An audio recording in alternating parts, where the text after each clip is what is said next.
Sekarang kita jawab beberapa pertanyaan. Bagaimana prinsip awal berdakwah di daerah minoritas? Ada ulama besar di Sumatera Utara. Waktu itu seorang sultan dari kerajaan Langkat namanya Sultan Musa. Sultan Musa ini cinta kepada ulama. Maka diundangnya lah ulama dari Riau. Ulama itu bernama Syekh Abdul Wahab Rokan. Rokan itu sudah jadi kabupaten di Riau, namanya Kabupaten Rokan Hulu. Ibu kotanya Pasir Pangarayan. Disitulah di Rokan Hulu itulah kampung Syekh Abdul Wahab Rokan. Lalu kemudian di kampung itu, kampung di Langkat itu, Syekh Abdul Wahab Rokan diminta nama. Tuan Syekh, apalah nama yang cocok untuk kampung ini? Maka kata Syekh Abdul Wahab Rokan, dipejamkannya matanya, nampaknya pintu Masjidil Haram. Ku kasih nama kampung ini Babus Salam. Orang Melayu susah menyebut Babus Salam. Kau nak ke mana? Besilam.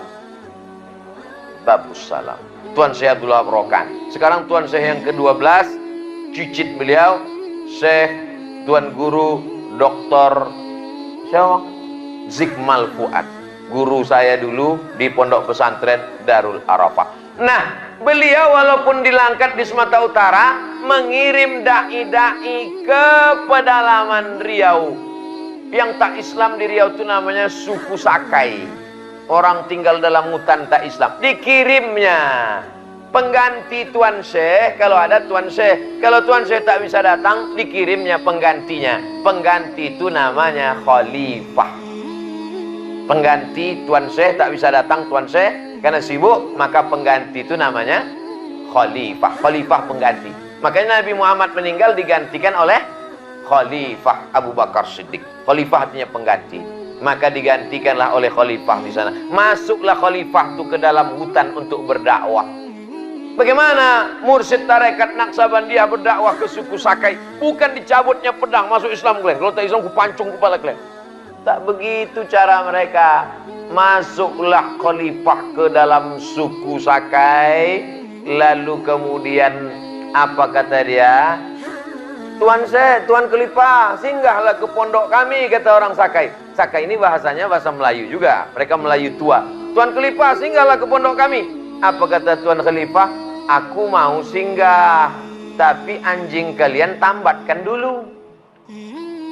Anjing mereka lalu lalang, naik turun. Akhirnya ditambatkannya anjing. Begitu cara mereka, tak menyinggung perasaan. Sampai akhirnya banyaklah orang Sakai yang masuk Islam. Lalu kemudian batin-batin, kepala suku Sakai itu namanya batin-batin, merasa terganggu stabilitas keamanan nasional Sakai. Ini suku kita akan musnah nanti kalau semua masuk Islam. Akhirnya ditantang mereka lah khalifah tadi. Datanglah batinnya membawa perang panjang. Khalifah, aku mau masuk Islam, tapi dengan syarat kau sunat aku. Kalau bisa kau sunat aku masuk Islam aku. Oh, biasanya mereka ini kebal, ditantangnya khalifah Syekh Abdul Wahab Rokan. Kalau bisa kau sunat aku masuk Islam aku. Datang kata khalifah, dipanggilnya muridnya. Muridku sini, kalau untuk menyunat kau ini tak perlu aku, cukup muridku aja. Datang kata muridnya, kalau untuk menyunat kau tak perlu depan pisau, cukup belakangnya aja. Disapunya sekali, putus barang.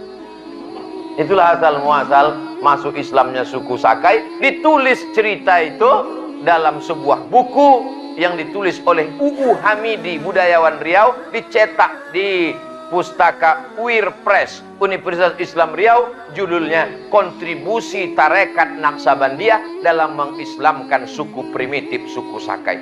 Jadi orang Sakai hampir semua sudah masuk Islam, ada sebagian yang tidak. Jadi mereka masuk Islam itu dengan cara yang lembut, dengan cara yang santun. Dukun-dukun, bomoh-bomoh tergantikan profesinya dengan Tuan Mursyid, Tuan Khalifah dan Mursyidin. Nah, jadi menarik bagaimana pengislaman suku oleh tarekat Naqsabandiyah. Sesudah suku terasing tadi masuk Islam ke masjid, datanglah orang sekarang membid'ahkan tarekat. Orang tarekat mengislamkan yang tak Islam. Orang sekarang membid'ahkan, mengkafirkan pula tarekat.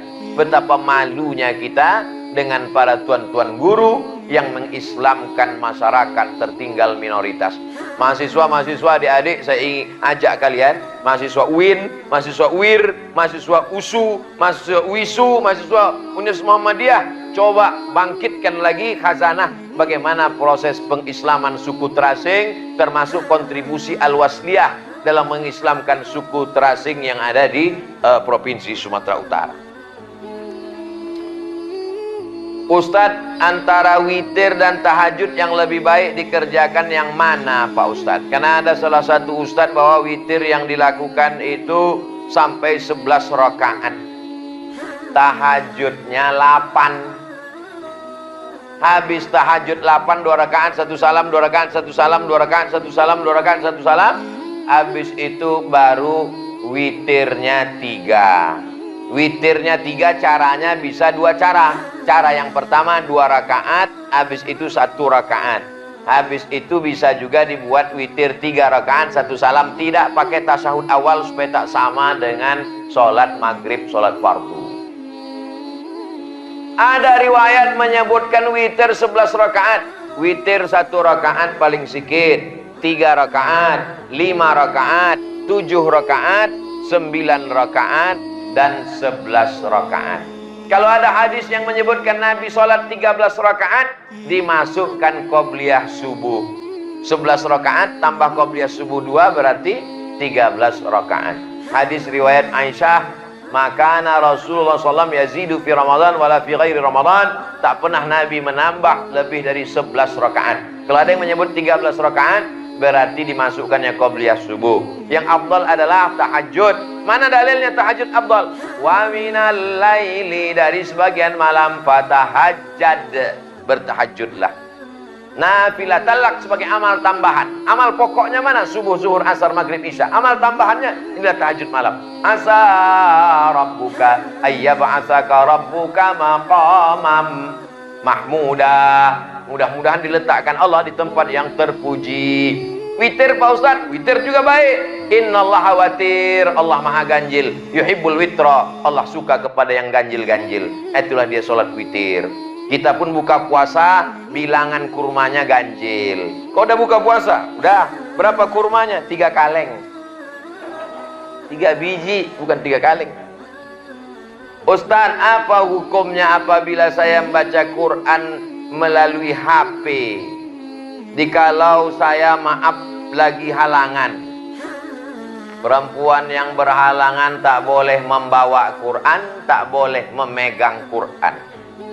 Kalau di handphone Pak Ustadz, Qurannya tak dipegang, maka boleh dia tengok handphone, dia baca. Perempuan yang hafal Quran, mengulang hafalannya dalam hati, maka dia tengok tulisannya. Quran, apa nama aplikasinya?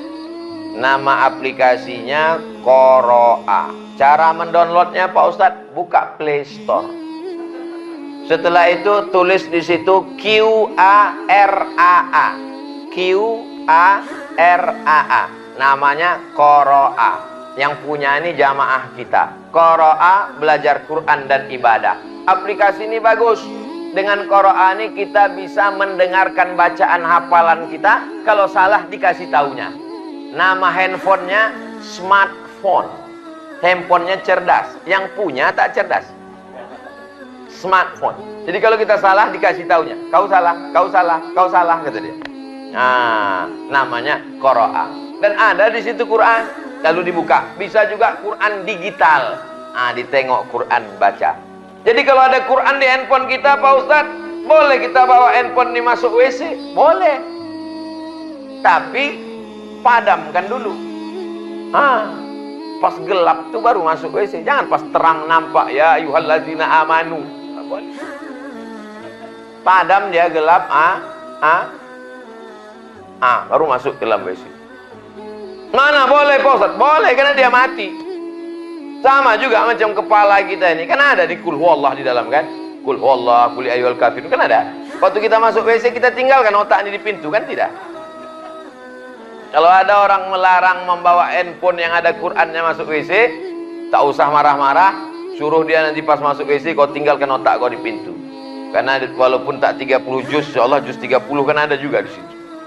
Yang tak boleh itu berbunyi dia. Berbunyi dalam WC itu. Baru tak boleh. Itu makanya jangan sampai nada panggil, nada dering ayat. Bismillahirrahmanirrahim. Iya perlu pas di ruang tamu, pas di WC. Berbunyi ayat Quran dalam WC. Berdosa kita. Tak boleh nada panggil itu ayat Quran. Kenapa? Putus. Bismillahir, halo, putus, berubah maknanya. Nah ini semua adalah pelajaran bermakna. Jadi boleh sholat menengok Quran, sholat sunnah. Nah, jadi kalau sholat tahajud malam, abangku tengok ayatnya kulhu aja. Besok malam kita tes 1 juz. Memang hafal abang Quran, kau tengok aja besok. Rupanya aplikasi. Bismillahirrahmanirrahim. Alif Lam Mim. Dzalikal kitabu la raiba fihi hudal lil muttaqin. Digasnya malam itu 1 juz 8 rakaat. Boleh